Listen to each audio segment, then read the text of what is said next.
Muy buenas tardes a todos. Bueno, para algunos seguramente sean buenos días, porque me imagino que tenemos personas a ambos lados del Atlántico.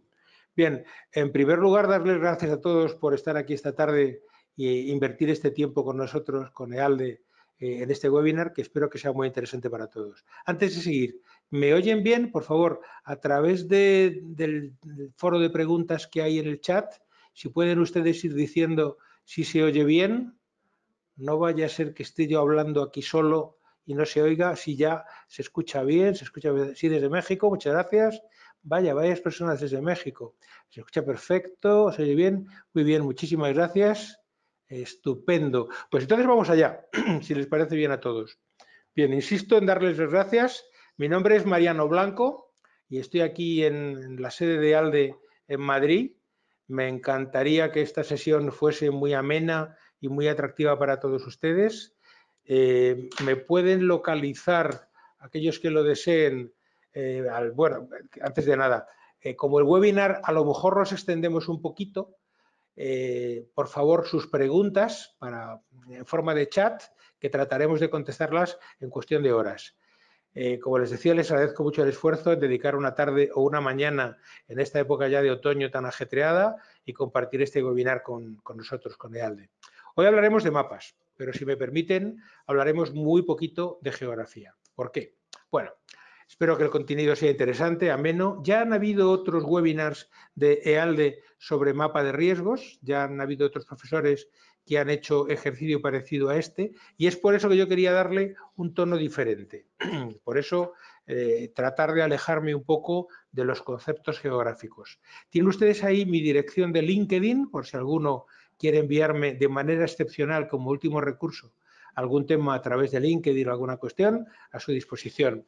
Y bueno, el tema es bastante largo, por eso les decía, y les pongo aquí en rojo en el documento, que si están ustedes de acuerdo, las preguntas las hacen en vía chat y así, en cuestión de horas, entre las personas de ALDE, Alejandro, Ángel, etcétera, tratamos de contestarles y les enviamos la respuesta en un fichero para que la tengan todos disponible, ¿de acuerdo? A las preguntas que no nos dé tiempo a ver en vivo y en directo. Bien, vamos a empezar con los mapas. Hay muchos tipos de mapas. Como les decía, ya han habido varios webinars y el tema de mapas de riesgo es algo que se toca mucho en todos los cursos de EALDE, particularmente en los cursos que versan sobre materia de riesgos. Este que tiene aquí delante es un mapa de tormentas severas, especialmente tormentas de granizo. Cuanto más oscura sea el color en la gráfica del mapa, mayor es la severidad que tiene la tormenta de manera recurrente en ciertas zonas. Fíjense que se delimitan 6 zonas, del 1 al 6, del 1, que sería un grado bajo, de color clarito, hasta las zonas de color 6, de color más oscuro, que serían grado alto. Entonces, eso sería un mapa basado en experiencia estadística, fíjense en los términos de frecuencia por intensidad, de tormentas severas, especialmente con caída de piedra, de granizo, pedrisco, como le quieran llamar a los fenómenos de hailstorms. El siguiente mapa es otro tipo completamente distinto, es de fenómenos de tipo tornado.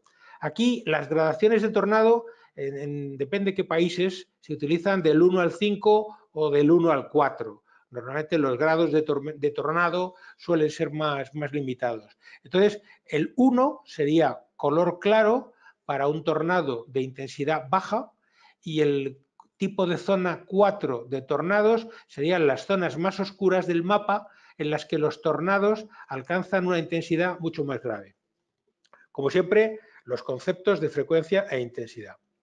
Verán pues las zonas conocidas, particularmente las Antillas, Caribe, Cuba, la península de Florida. Hay una serie de zonas, luego también el sudeste asiático, Japón, las zonas de Birmania, Laos, etcétera, que son muy propensas, tienen mucha frecuencia y mucha intensidad de fenómenos de tipo tornado o sabe que se le da nombre, en cada lugar se le da un nombre diferente, tornado, huracán, los fenómenos monzónicos en la India, etcétera. Bien, pues este es otro tipo de mapa que refleja riesgos, su probabilidad en cuanto a frecuencia y su intensidad en cuanto a coste económico.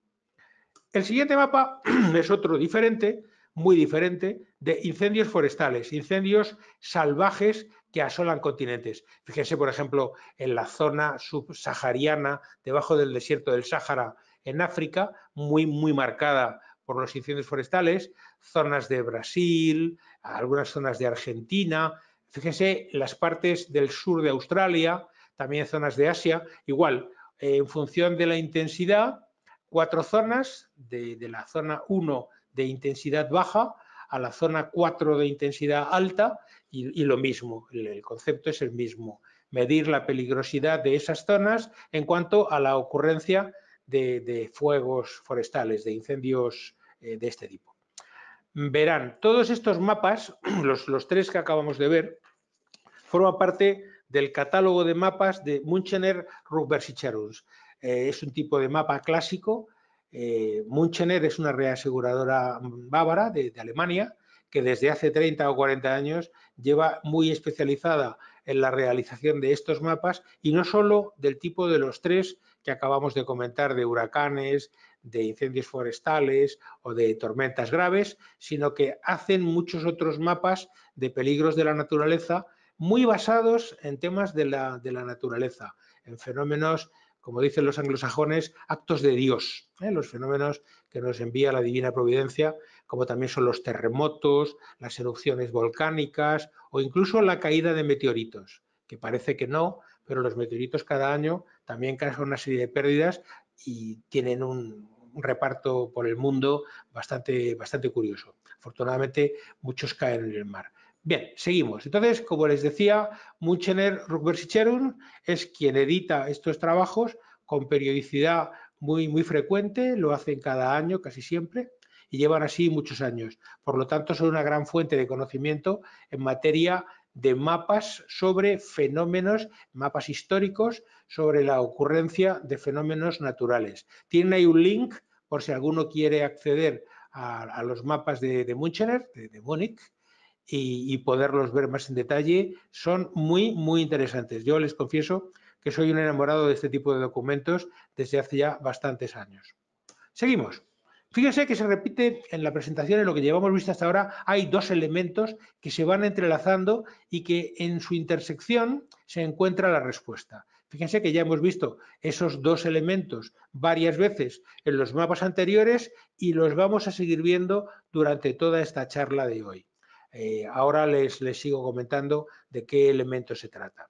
Bien, continuamos. Este es otro interesante trabajo, es un trabajo bastante más nuevo. ¿Saben lo que sucedió en los Estados Unidos en el año 2001, en el 11 de septiembre, con los atentados de las Torres Gemelas, que marcaron para Estados Unidos un antes y un después? Estados Unidos nunca se había visto confrontada con un fenómeno de esta naturaleza, con un atentado terrorista de carácter tan grave desde lo de Pearl Harbor.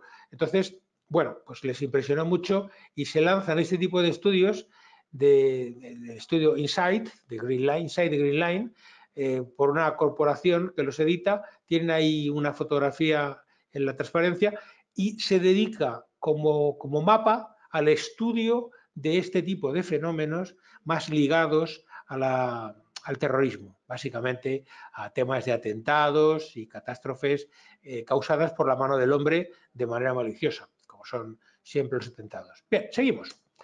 Este es otro mapa del que yo les confieso que también soy un enamorado desde hace ya bastantes años. Swiss Re es una reaseguradora suiza que hace cada año, bueno, cada año no, casi todos los años, un estudio de Global Flood, de inundaciones a nivel mundial. Estudian los eventos climáticos de carácter extremo en cada lugar del mundo. Y claro, vuelve a ser catástrofes naturales, pero el estudio de Swiss Re, el mapa de Swiss Re, se centra mucho en el agua, en las precipitaciones de agua que hacen que se produzcan inundaciones en determinados lugares. Por cierto, que aquí en España esto es algo que cada vez sucede con mayor frecuencia, cada vez es más normal que desgraciadamente ocurran fenómenos extremos. Tenemos una climatología en proceso de cambio, no solamente en España, en todo el mundo.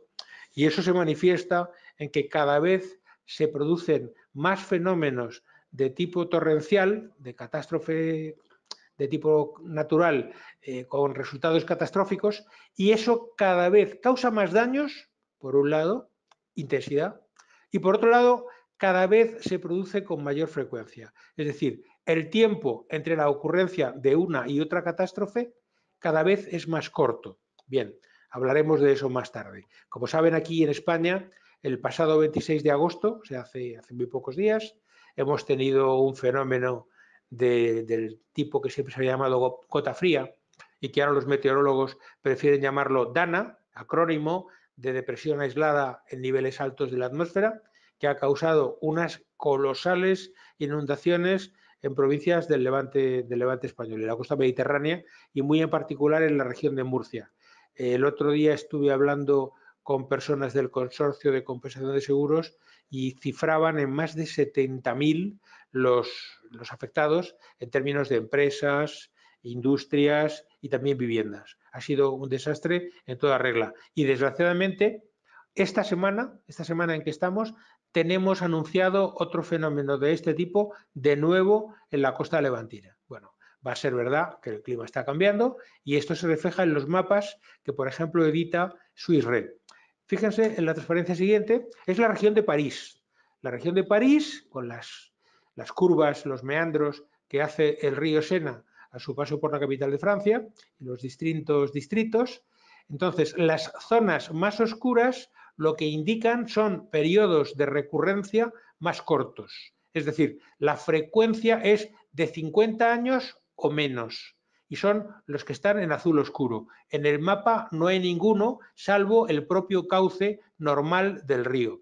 Luego, cuanto más clarito, la recurrencia va a 100 años, 250 años o 500 años. Es decir, el río Sena solo se desborda de manera catastrófica en esas zonas que están en azul clarito cada 500 años. Pero bueno, sabemos que el río tiene una tendencia a desbordarse, a salirse de curso por esos lugares. Fíjense que hay zonas en el centro de París de inundación, bueno, pues de inundación cada 250 o cada 500 años. Eso hay que saberlo. Es una forma de valorar ese riesgo. Y estos mapas, les he puesto el ejemplo de París, pero pueden localizar muchos otros. Les dejo a continuación la dirección de donde pueden descargar en Internet estos mapas. Además, en las páginas de Swiss Re no encontrarán solamente temas de inundación, sino que encontrarán otras cuestiones muy de actualidad. Como saben, el cambio climático es algo que cada vez preocupa más a toda la comunidad internacional. También un estudio que hacen, el último es el SONAR 2015, que yo sepa no lo han actualizado desde el 2015, pero es otro estudio muy pormenorizado y muy profundo sobre temas de riesgos. En general, los trabajos de Swiss Re son muy ilustrativos y muy prácticos en materia de riesgos. Bien, continuamos. A ver, me parece que he avanzado de más. Entonces, bien, lo siguiente es un mapa de COFAS. Es un mapa de evaluación de riesgo país. Este es un trabajo muy diferente. Es un trabajo completamente distinto. No tiene nada que ver con los que hemos visto hasta ahora, porque es un mapa en el que se nombran países en función del riesgo que tienen en cuanto a la situación financiera de esos países. Entonces, se listan las 160 mayores economías, los 160 mayores países del planeta, en los que se analiza los riesgos de impago, que las empresas dejen de pagar sus compromisos monetarios y que se incurra en morosidad. A partir de ahí, el mapa vuelve a utilizar un sistema muy gráfico de colores en los que el grado muy bajo es un color verde, que sería el grado A1, y luego en la otra punta del espectro tendríamos en un color burdeo, en un color rojo oscuro, el grado extremo de peligrosidad en cuanto al impago por parte de determinados países. Es decir, que si vamos a realizar operaciones comerciales con determinados países, pues tenemos que ser conscientes de que en esos países el riesgo de que no nos paguen las facturas es muy elevado.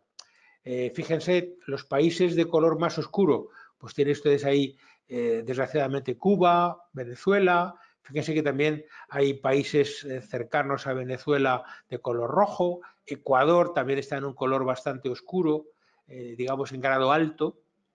Luego tienen Libia, Sudán, las zonas de Asia sancionadas, Irak, Irán, en fin, tienen ahí ustedes toda una relación de colores. Y luego, fíjense, es muy, muy curioso cómo se está viendo perjudicada últimamente la clasificación a estos efectos de países como Austria.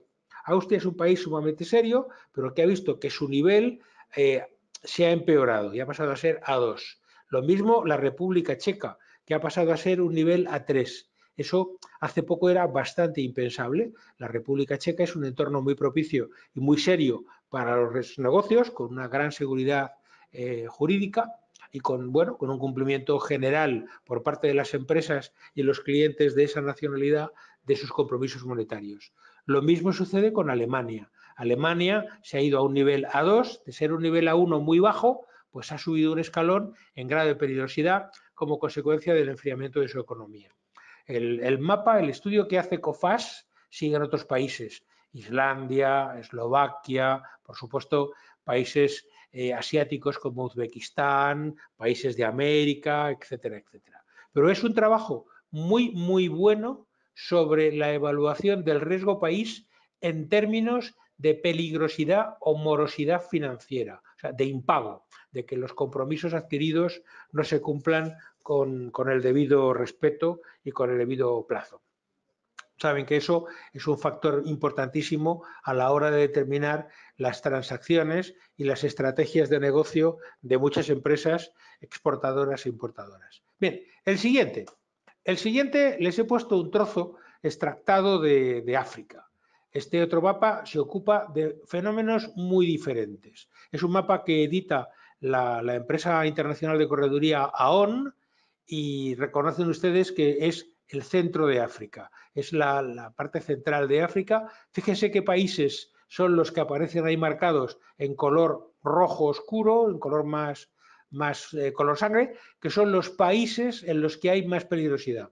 ¿A qué tipo de peligrosidad se refiere este mapa? Pues bien, este es el mapa de terrorismo y violencia política. Y lo que valora es precisamente eso, los riesgos políticos, las posibilidades de revoluciones, de algaradas, de conmociones civiles, incluso de guerra, que se producen en esa serie de países y las compara unos países con otros y va estableciendo una gradación de colores entre el verde para riesgos muy bajos y el rojo, que sería a cuanto más rojo, más peligroso el país desde el punto de vista del terrorismo, la violencia política, etcétera.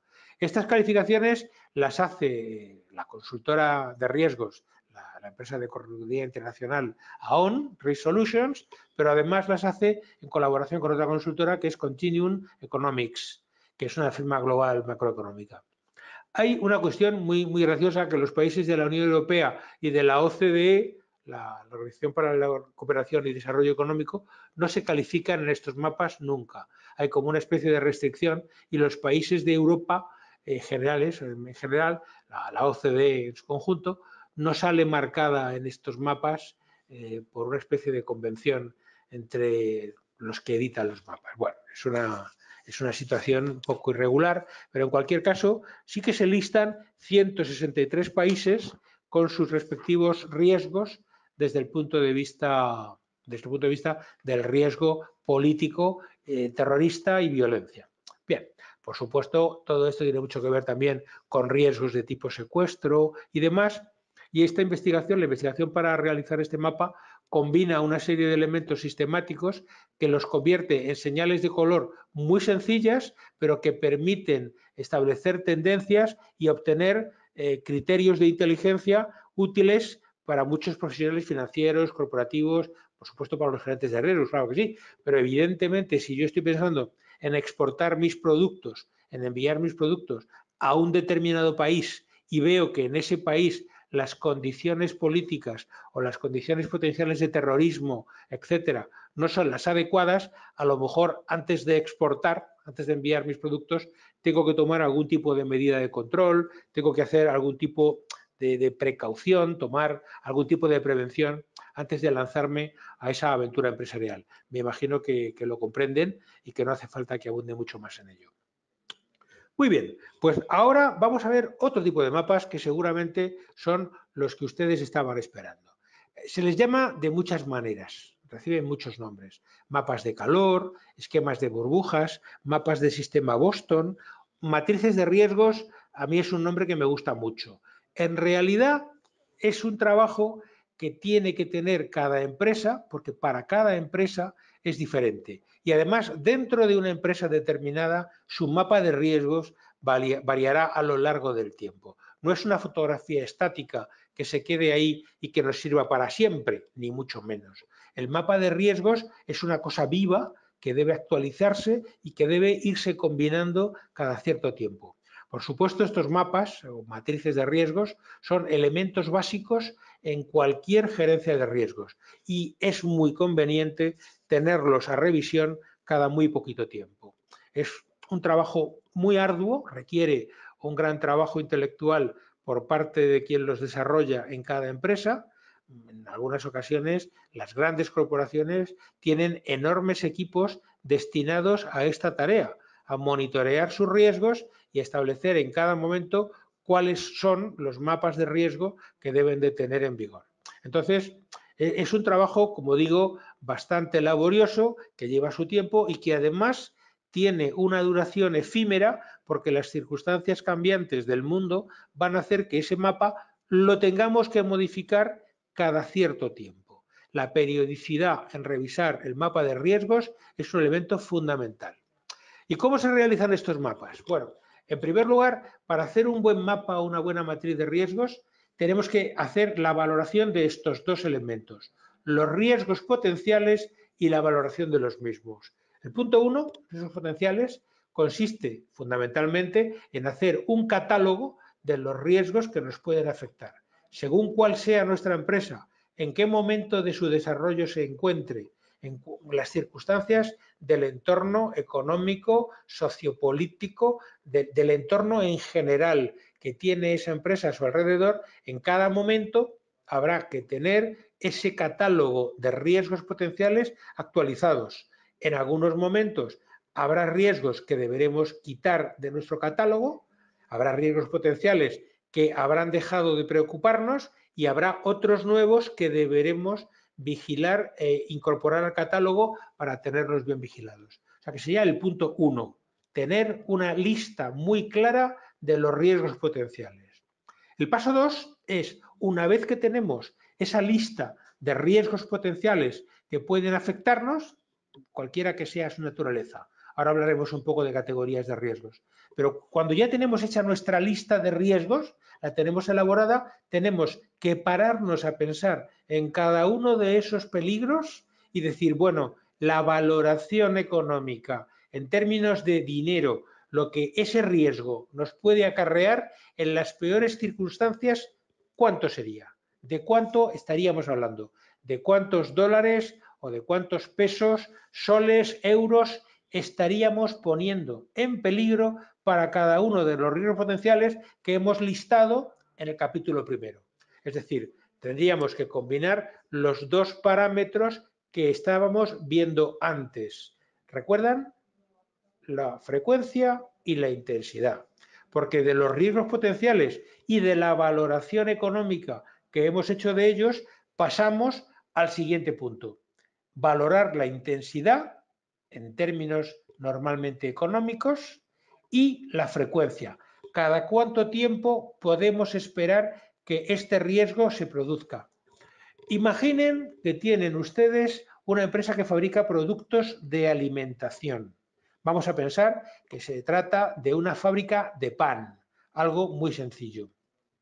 Tiene una sola fábrica, un solo lugar donde se procesa la harina para convertirla en pan y desde ese lugar se nos presentan un catálogo de riesgos. Bien, pues en primer lugar tenemos el riesgo de que las instalaciones se puedan destruir. resulta que podemos tener un fuego, podemos tener una explosión o podemos tener un fenómeno atmosférico como una inundación que se lleve por delante las instalaciones donde fabricamos el pan. Pues ese riesgo lo incorporamos a nuestro catálogo. Pero podemos tener otros muchos riesgos de tipo operativo. Podemos tener un accidente en el que se mezclen mal los productos del pan, se contaminen y eso produzca un pan, permítame la expresión, y estamos imaginando, un pan venenoso que intoxique a los clientes y cause daños a los clientes que coman ese pan. Pues imagínense el daño potencial que podría tener para la empresa que el pan que suministra se viera envuelto en un fenómeno de contaminación y de daños a la clientela. ¿Me siguen? Pues tendremos que valorar el daño económico que eso nos puede ocasionar, que puede ser tan grave como el incendio completo de la instalación, porque aquí lo que estaríamos hablando es de un riesgo reputacional que se cargaría para siempre la imagen de nuestra empresa en el mercado y que sería lo más conveniente cerrarla después de una intoxicación alimentaria que provocase víctimas entre los clientes que han consumido el pan. Espero que me sigan y que vean dos tipos de riesgos diferentes aplicados a una empresa muy sencilla. Pues entonces, tenemos ya valorados dos riesgos potenciales de nuestra panificadora y además hemos empezado a valorarlos en términos económicos, que ya es el factor de la intensidad. Los criterios económicos lo que nos dan es la intensidad potencial de ese riesgo que estamos analizando. A continuación, tenemos que pensar en la frecuencia. Esto, ¿cada cuánto tiempo nos puede pasar? Un incendio en nuestra fábrica, ¿cada cuánto tiempo se produce? Hay estadísticas, en casi todos los países, hay estadísticas de cómo se producen los fuegos por tipos de industrias. Hay estadísticas a nivel internacional, entonces podemos establecer que de cada 1000 fábricas de pan que existen en un determinado territorio, cada año se queman una o 0,5. Y eso nos daría ya una frecuencia estadística en cuanto a la ocurrencia del posible daño de incendio, de destrucción de la propiedad por el fuego. Podemos encontrar estadísticas de envenenamientos e intoxicaciones. Y con eso conseguiríamos establecer una frecuencia teórica que es la que podemos esperar para que se nos produzca de los fenómenos de envenenamiento fortuito del producto que servimos a la clientela.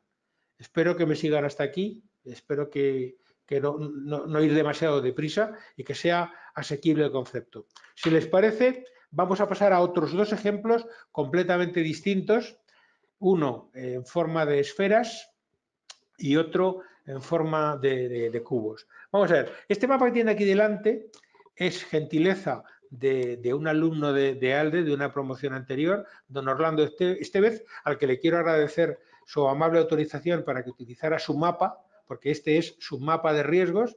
Don Orlando Estevez trabaja en una empresa de extracción de petróleo. Entonces, los tres riesgos que él identificó como mucho más severos en la empresa petrolífera de explotación de hidrocarburos en la que él trabaja eran estos tres que tienen ustedes aquí en forma de tres esferas. El primero, la seguridad física de las instalaciones.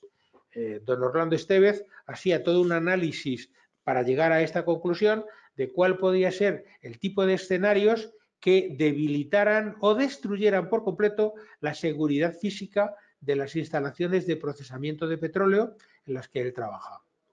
A continuación, fíjense que la esfera siguiente en tamaño es la del derrame de hidrocarburos. ¿Por qué? Por la pérdida que el derrame ocasiona en cuanto que se desperdicia combustible, pero es que además tenemos unas obligaciones de reparar después el medio ambiente y de retirar los residuos de petróleo para que las autoridades nos permitan continuar con la actividad. Es decir, que este era su segundo mayor riesgo en cuanto a las posibilidades de ocurrencia y de coste.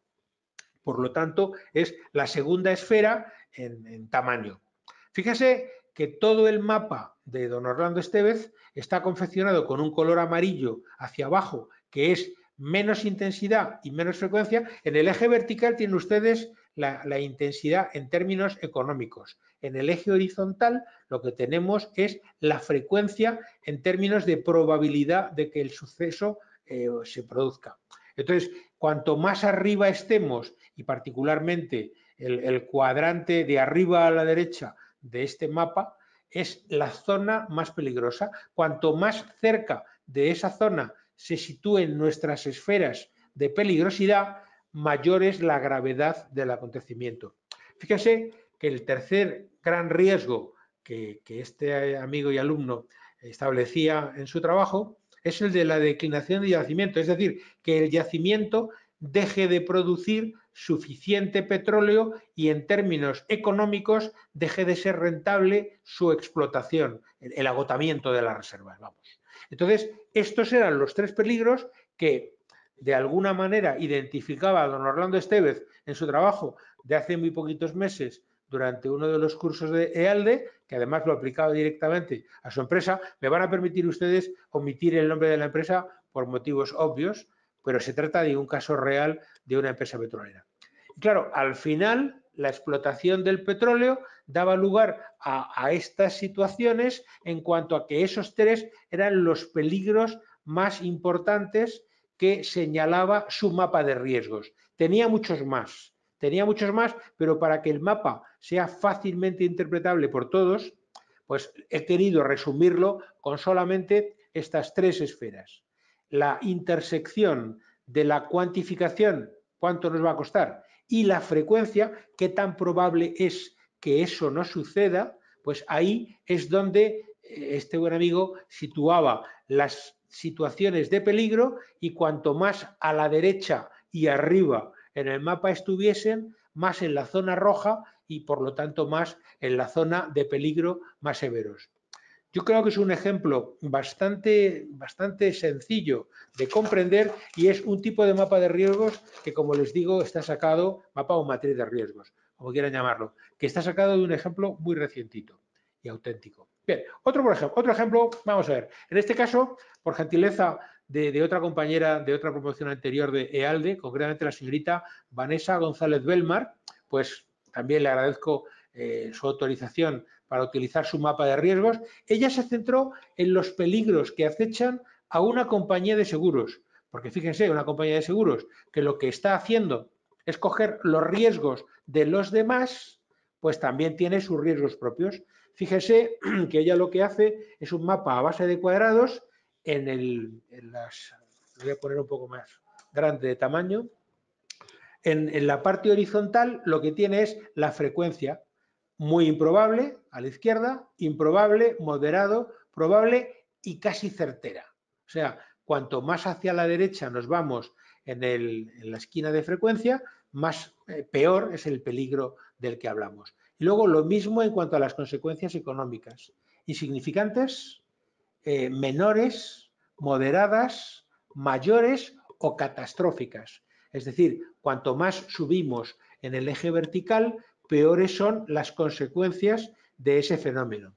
Evidentemente, de la combinación de los dos criterios, el de frecuencia en términos temporales y de las consecuencias en términos económicos o intensidad, donde se entrecruzan esas dos variables de coste y recurrencia, es donde tenemos identificado cada uno de los riesgos. Y entonces, esta señorita identificaba en la empresa aseguradora en la que ella trabaja, me van a permitir de nuevo que omita el nombre, pero sí quería citar a Vanessa con nombre y apellidos, pues en la empresa de seguros en la que ella trabaja, el riesgo número uno es el riesgo de suscripción, que si se fijan es el que está más arriba y a la derecha de todos. El riesgo de suscripción, es decir, que no se estén cobrando los riesgos a su debido precio o que nos estemos concentrando en riesgos demasiado graves y no tengamos una cartera de seguros bien diversificada. Como pueden entender, cuanto peor sea el riesgo de suscripción, más peligra la continuidad de una compañía de seguros. A continuación, en su ranking de los 10 riesgos principales, el número 2 es el riesgo en la gestión de siniestros, en los pagos que se producen como consecuencia de los accidentes en la compañía de seguros. Cuanto peor haya sido nuestra gestión de esos siniestros, cuanto más caros nos salgan, peor va a ser el resultado económico de la compañía de seguros. Y fíjense que nuevamente se vuelve a situar en la zona roja de la tabla, donde el cruce de frecuencia e intensidad es más gravoso. Y así, pues tarificación y diseño de los productos, insuficiencia de las reservas, el riesgo de crédito o el impago por parte de los contratos de reaseguro, fundamental para una compañía de seguros, el riesgo número 5, el riesgo de mercados, convertido, para darles algún ejemplo, en malos precios o riesgos de fuera de mercado, de descalce, riesgo de liquidez, que en un momento determinado nos pueda faltar el líquido, riesgos operacionales que son de una muy variada etiología. Aquí estaríamos hablando de una categoría de riesgos muy amplia, que fíjense que se sitúa en una zona central entre moderado y probable y en la zona de costes moderados. Es el riesgo número 7 y el riesgo número 8, perdón. Entonces, tenemos ahí los 10 riesgos de una manera muy gráfica, muy gráfica, identificados por esta señorita, en los que, bueno, pues estamos viendo cuáles serían los peligros que acecharían a una compañía de seguros.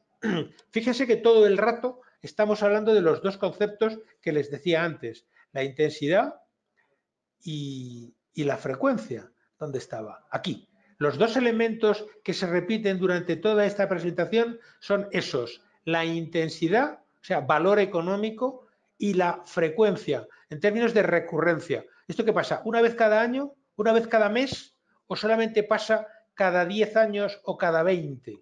Como veíamos en el mapa de inundaciones de la región de París. Pues donde se entrelazan esos dos elementos es donde tenemos que fijar nuestra atención, porque en ese cruce entre la intensidad, generalmente en términos monetarios, y la frecuencia, normalmente en términos de recurrencia temporal o en años, es donde se cruza nuestra clasificación del riesgo y donde podremos colocarlo en nuestra tabla de Excel. El procedimiento que utilicen, por cierto, es lo de menos.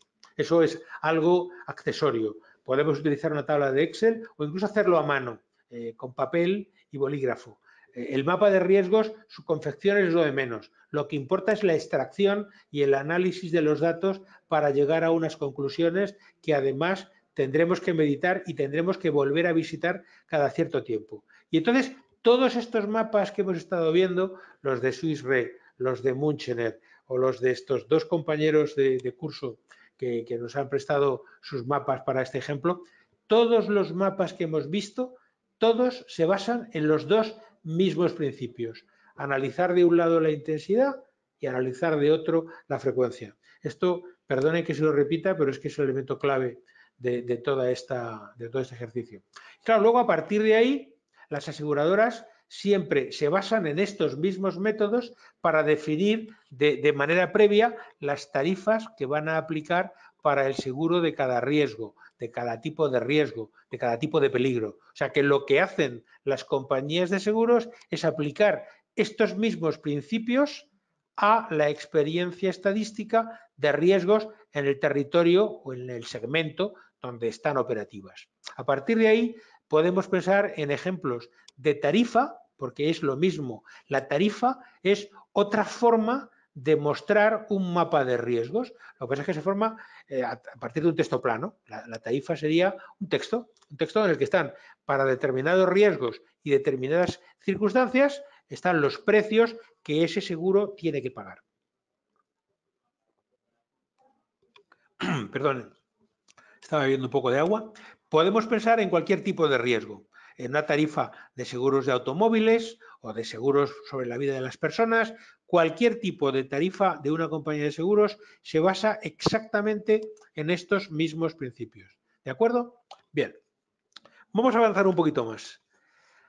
Este otro, estamos hablando de un mapa de preocupaciones y estos tienen formas muy curiosas y proceden del foro de Davos, del foro económico de Davos, que se celebra cada año en la ciudad suiza del mismo nombre. Este año ha sido en abril y lo que van a ver a continuación pues son los datos que han obtenido esta serie de personas valorados por la Universidad de Oxford y por la Universidad de Pensilvania. Además, son datos muy respetados en general por la comunidad científica y económica internacionales. Y bueno, pues este informe de datos, si quieren, lo pueden localizar en Internet y si alguno lo consigue, por favor, pónganse en contacto con EALDE o conmigo, que se lo haremos llegar con mucho gusto. Desgraciadamente, tengo que decirles que pasa mucho en frecuencia, es muy frecuente en gerencia de riesgos, que los materiales, desgraciadamente, se encuentran en inglés. Hay materiales en castellano. Creo que hay alguna traducción del informe de Davos traducido al castellano, pero en general, por desgracia, hay mucho material, mucha más abundancia de materiales procedente de culturas anglosajonas, principalmente norteamericano, y eso significa que a veces hay que enfrentarse a materiales escritos en lengua inglesa. Bien, las preocupaciones del mundo se ven con diferentes tipos de barómetros. Existen otros barómetros, que les llaman así, y los hay muy buenos. Al final creo que he incluido un capítulo de bibliografía de otros barómetros u otras publicaciones que se pueden ver. Por ejemplo, los de las agencias de calificación, Standard & Poor's, Moody's, etcétera, son también bastante buenos y además tienen relación con cuestiones que preocupan en el panorama de los riesgos.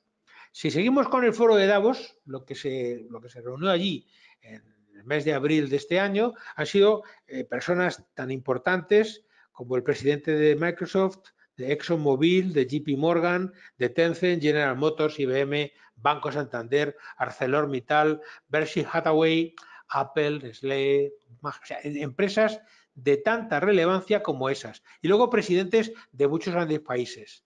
Y aquí, pues, perdonen que haya puesto delante a Donald Trump, que no es precisamente mi favorito, lo siento, pero bueno, estaban gente tan sabia como Angela Merkel o Iván Duque de Colombia, Martín Vizcarra del Perú, Xi Jinping de China, Vladimir Putin de Rusia, Jair Bolsonaro, etcétera, etcétera. O sea, que las deliberaciones de todas estas personas, mezclando el mundo de la política con el mundo de las empresas, daban lugar a un mapa de preocupaciones en el mundo. Por supuesto, debates de mucha calidad y ya les digo, los informes, si alguno quiere verlos, son francamente espectaculares en su buena elaboración y en la calidad de sus contenidos. Voy a pasar un poco rápido porque me están haciendo señas de que me estoy comiendo mucho tiempo y debemos dejar algo para el coloquio.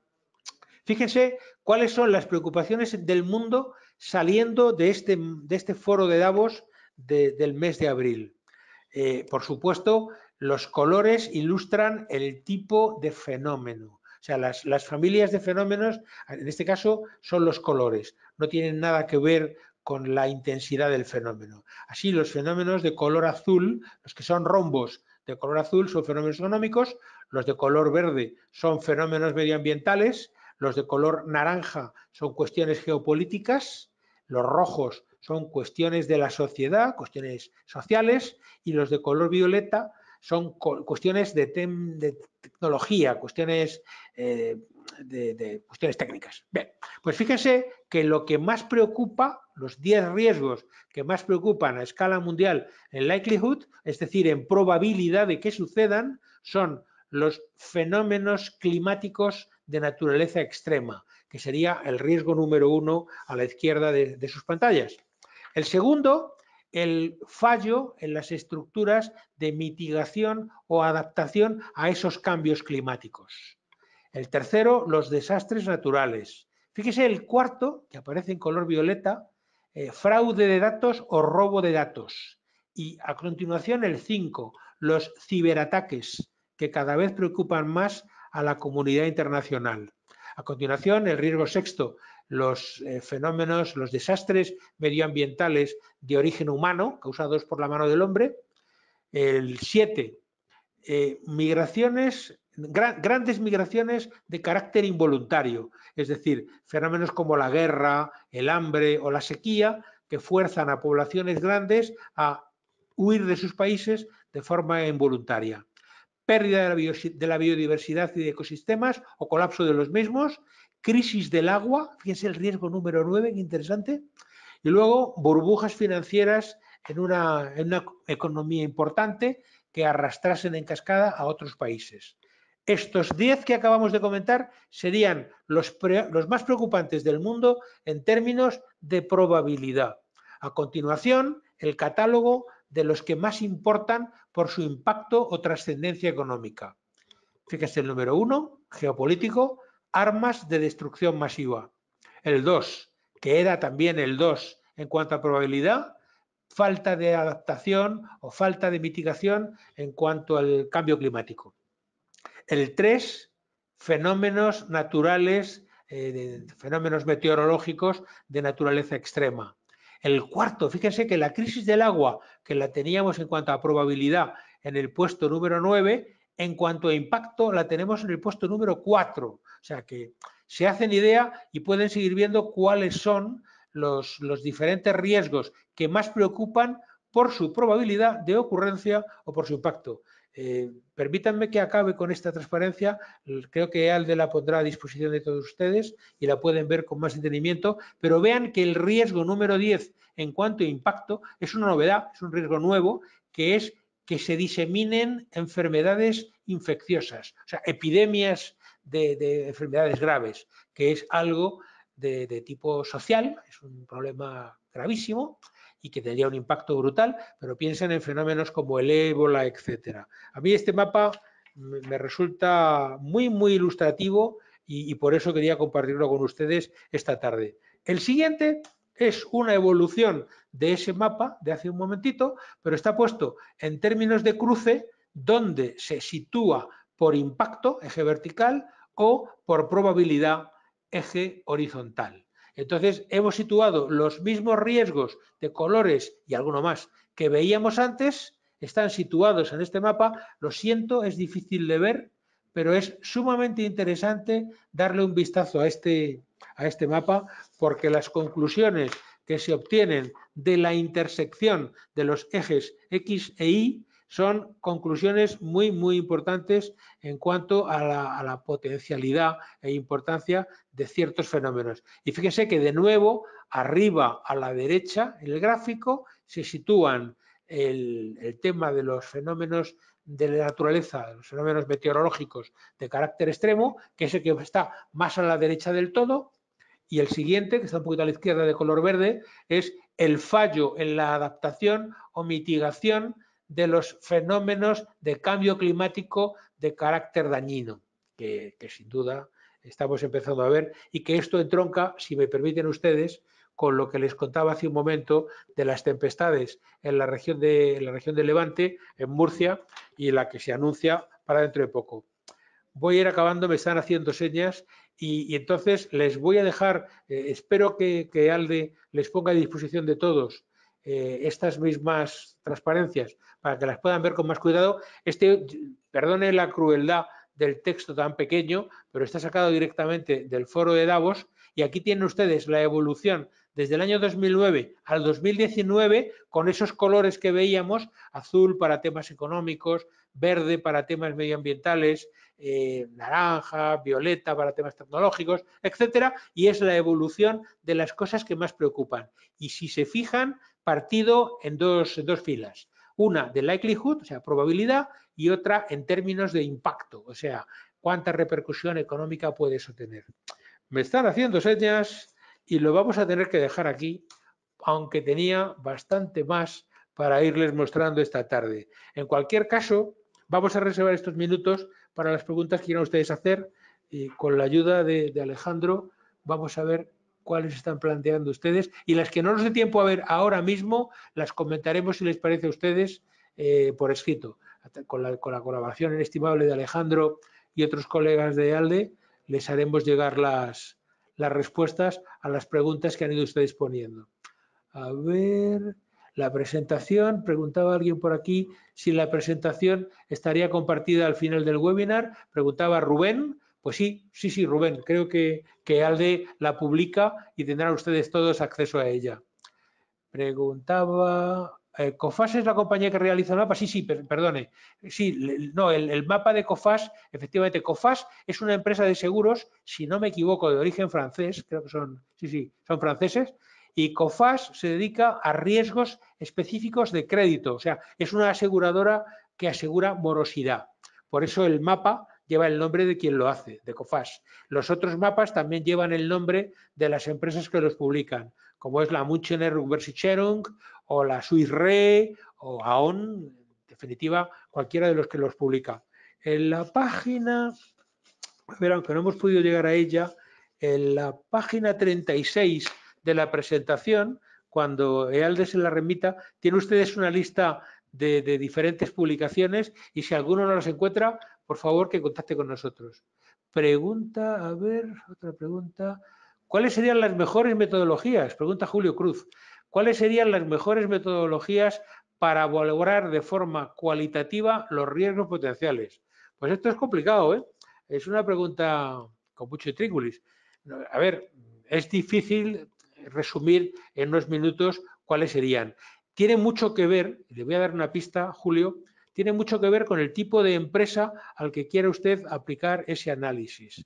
Dependerá mucho de qué tipo de industria se trate y a partir de ahí ya le dará algunas pistas de cómo hacer el trabajo. De todas maneras, la mala noticia para usted, Julio, es que no hay atajos. O sea, se trata de que la valoración del riesgo exige sentarse delante de un papel en blanco, conocer la empresa, por supuesto, conocerla, y entonces empezar a graficarlo, pero no se preocupe, o sea, no vaya al gráfico a lo primero. Primero haga su catálogo de riesgos, liste los posibles peligros potenciales. Luego, dé un paso atrás y busque las consecuencias económicas de esos peligros, de cada uno de ellos. Y después investigue, busque formas de establecer el periodo de frecuencia, el periodo de recurrencia de cada una de esas tipologías.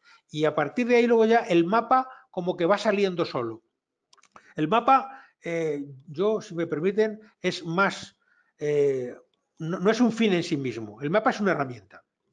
El mapa, el graficarlo, tiene una importancia secundaria. Lo que más importante resulta es el proceso de reflexión, la meditación, la introspección para encontrar esos riesgos.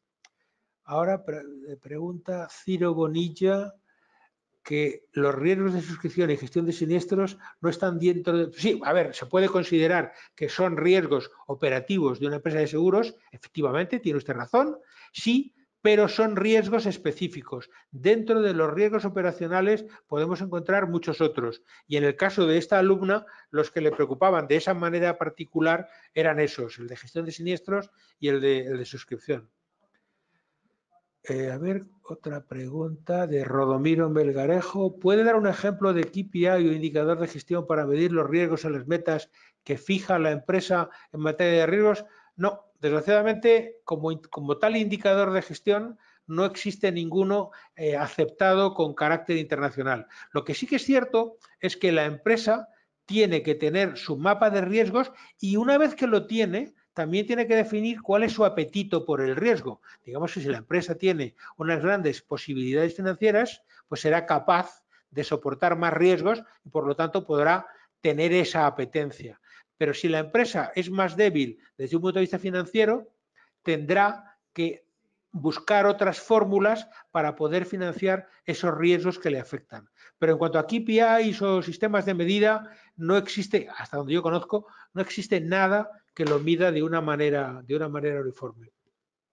A ver, otro pregunta Vladimir Duarte. ¿Tienen curso de gestión de riesgo? ¿Solo un curso que sea más específico de lo que estamos viendo? Sí, claro que tenemos. El máster en gestión de riesgos de ALDE es precisamente, está orientado a este tipo de cosas. Efectivamente, sí, y precisamente los alumnos a los que les he pedido permiso para utilizar sus mapas son alumnos del curso anterior. Perdón, tanto hablar la tos. Voy a beber un poco de agua. ¿Cómo se determina el catálogo de los riesgos potenciales? Nos pregunta Fernando Rodríguez. Bueno, hay que empezar por ver de qué empresa estamos hablando, cuál es nuestra empresa, conocerla. Desde luego el gerente de riesgos, la persona que haga este trabajo puede ser un consultor externo, pero es mucho más aconsejable que sea una persona que esté muy metida en el corazón de la empresa. Hay que ver cada departamento, hay que ver cada situación, cada producto, hay que ver cada una de las cuestiones y analizarla. Y claro, a partir de ahí se va determinando el catálogo. sería conveniente que ese catálogo, con, digamos, una semana o 2 semanas, cuando se empieza a hacer, se comente con la alta dirección de la empresa y se diga, hemos descubierto una serie de riesgos. Y ellos nos dirán, sí, pero ese abandónelo, no le preocupe, porque es decir, que la empresa nos va retroalimentando con aquellos riesgos del catálogo en los que debemos priorizar nuestra atención. O la empresa, o los altos directivos de la empresa, o los accionistas incluso. Los accionistas en materia de riesgos también son cada día más activos en las grandes corporaciones, en las grandes empresas. Pregunta Tomás García Pulo, ¿cómo establecer las limitaciones de impacto de una empresa? Bueno, los limitantes de impacto en una empresa hay que ponerse en las peores circunstancias, que sería la muerte de la empresa. Y sería el punto extremo. Y luego, por el otro lado, poner un fenómeno que nos afecte, pero que sea muy benévolo, que sea muy soportable, muy fácil de sobrellevar. Y entre esas dos tenemos que ir graduando la intensidad del impacto que nos puede causar cada uno de los peligros. Jacqueline Varillas pregunta, ¿este tipo de matriz de riesgos es para cualquier empresa, no importando el giro o naturaleza del negocio?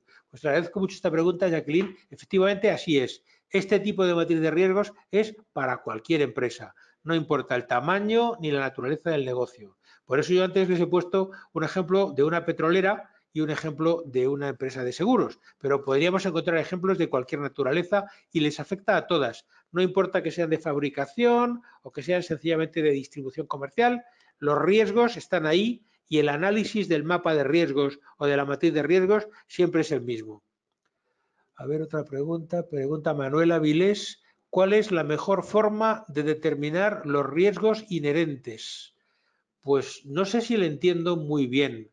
Inherentes, cada empresa, por su tipo de actividad, tiene de por sí unos riesgos. Si yo me dedico a fabricar explosivos, fabrico municiones, por ponerle un ejemplo muy bruto, pues mi riesgo de explosión es mayor, mi riesgo inherente con respecto a las armas o las municiones es más alto porque lo que fabrico es un producto explosivo. Si por el contrario lo que fabrico son productos de piedra, pues ahí el riesgo de explosión no tiene ninguna inherencia, no hay ningún riesgo Entonces, en el caso de la piedra, el problema es que un bloque de piedra se nos caiga de la cantera y mate a unos trabajadores. Digamos que el riesgo inherente a cada actividad es diferente y necesitamos analizarlo basándonos en un conocimiento cercano de esa empresa. Otra pregunta, a ver si nos da tiempo alguna más. Pregunta Ladislao Cuellar, ¿en el mapa de calor se muestra el riesgo inherente o residual? No, no es riesgo residual, es el riesgo que ha valorado en ese momento del tiempo la persona que lo analiza. La persona que analiza en ese momento del riesgo, la persona o personas, porque muchas veces es un equipo, es un trabajo de equipo, analiza en ese momento cuál puede ser la afectación que le cause ese riesgo. Entonces no es tanto inherente ni residual, es el riesgo al que se puede ver enfrentada y siempre pensando en las peores situaciones, en las peores consecuencias del riesgo que estemos analizando. A ver, la última pregunta me hacen señas. Pregunta José Vicente Puentes Avellaneda, después de calificar e identificar los riesgos, ¿cómo podemos relacionar las recomendaciones para la mitigación de los mismos? Bueno, las mitigaciones, todas las recomendaciones para que un riesgo se diluya o sea menor ese riesgo, las podemos graduar con arreglo a su coste económico y a su grado de realización. Es decir, hay cosas que por mucho que yo haga, siempre va a quedar un peligro residual.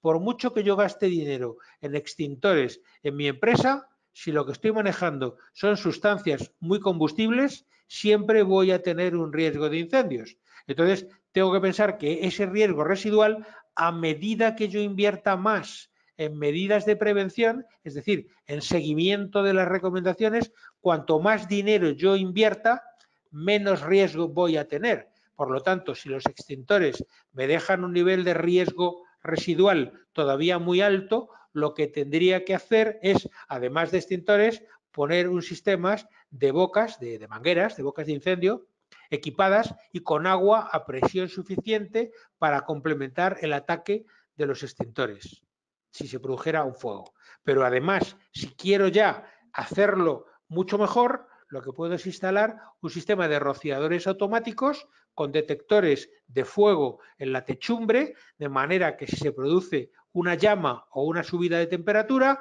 automáticamente se produzca un rociado con agua que apague el conato de incendio en cuestión de segundos. Claro, eso es un sistema mucho más caro. Es decir, que en función de cómo vayamos teniendo disponibilidad económica, iremos invirtiendo más en seguir esas recomendaciones y, por lo tanto, en reducir los peligros que hayamos identificado. Bueno, me parece, amigos, que lo tenemos que ir dejando aquí. No quisiera terminar sin darle las gracias a Alejandro Soriano, a Ángel Espínola, Amanda Fuentes, Paloma Rodríguez, Pilar Coronel, Jonathan Duque y, por supuesto, a todo el equipo académico de ALDE que ha hecho posible este webinar de esta tarde, y también a todos ustedes, queridos amigos, por haber invertido este tiempo con nosotros. Espero que les haya sido interesante.